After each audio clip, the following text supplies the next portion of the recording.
रूस और यूक्रेन के बीच की जंग थमने का नाम नहीं ले रही। रूस ने यूक्रेन के शहरों में फिर भयावह हमले किए हैं। राजधानी कीव के उत्तरी इलाके का रिहायशी अपार्टमेंट रूसी ड्रोन के हमले में खंडहर बन गया। नीपर नदी के दोनों किनारे पर कीव के आसपास 5 जिलों में 13 जगहों पर एक के बाद एक रूसी ड्रोन का कहर बरपा है। पोल्टावा पर हुई हवाई हमले में यूक्रेन को बड़ा नुकसान हुआ है। हमले से यूक्रेन को क्या नुकसान? सैन्य इमारत क्षतिग्रस्त, 2 लोगों की मौत, 47 लोग जख्मी, कई वाहनों को नुकसान।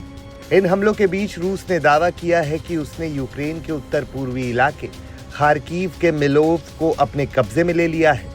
यूक्रेन पर रूस का हमला ऐसे वक्त में हुआ है जब एक तरफ पुतिन और ट्रंप के बीच घंटे भर की फोन पर बातचीत नाकाम रही, तो दूसरी तरफ अमेरिका ने यूक्रेन को मिलने वाले हथियार की सप्लाई रोकी हुई है। हमले को लेकर यूक्रेन के पश्चिमी वायु कमान के उप कमांडर ओलेह ज़कारचुक ने बयान जारी किया है। ओले ने क्या कहा है, जान लीजिए।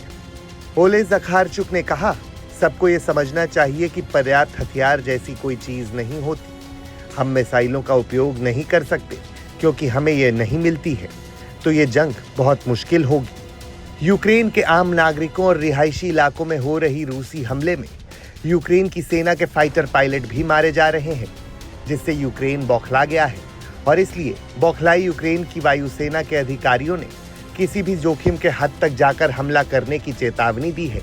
उधर यूक्रेन के राष्ट्रपति जेलेंस्की ने गुरुवार को रूसी ड्रोन हमले में हुए नुकसान के बाद हथियारों की रुकी हुई सप्लाई को लेकर अमेरिका से बात करने का ऐलान किया है। हालांकि अमेरिका के रुख को देखते हुए ये उम्मीद लगाना बेईमानी है कि उसे यूक्रेन को हथियार सप्लाई करने में कोई दिलचस्पी है, क्योंकि रूस यूक्रेन युद्ध में अमेरिका दखल ही इसलिए दे रहा है ताकि यूक्रेन की खनिज संपदा के दोहन वाली डील का फायदा उठा सके। यानी एक तरफ जब यूक्रेन रूसी हमले का कहर झेल रहा है, तो यूक्रेन को हथियारों की सप्लाई रोक चुका अमेरिका यूक्रेन के अंदर लिथियम की खदान का पायलट प्रोजेक्ट शुरू करने की तैयारी में जुटा है।